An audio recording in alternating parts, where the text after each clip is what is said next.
Бүгінгі видеода буын ауруды емдейтін екі ағзатпен жасалатын әдісті айтамын. Видеоны соңына дейін қараңыз. Сәлем құрметті бауырлар, бұл видео алдыңғы видеоның екінші бөлімі. Сіздерге уәде еткендей шығарып отырмын.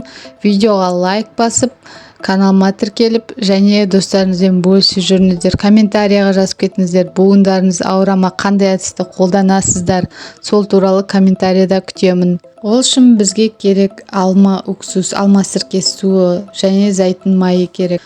Бірінші алма уксусынан 2 үлкен қасық аласыз, зәйтүн майынан 1 үлкен қасық аласыз. Екеуін араластырасыз, жақсылап араластырғаннан кейін ауырған буыныңызға, яғни аяғыңызға немесе қолыңызға массажный движение дейді, массаж ысқылап жағасыз, ұзақ 5 минуттай ысқылап отырасыз. Содан кейін 20 минутқа қалдырасыз. Сосын жуып тастайсыз. Үнемі осылай жасап отырсаңыз, таңертең, обедте, кешкісін үнемі жасап отырсаңыз, ауырғанды басады. Видеоны қарағандарыңызға көп рахмет. Денсаулықтарыңыз мықты болсын, қазақ елі аман болсын. Келесі видеода кездескенше.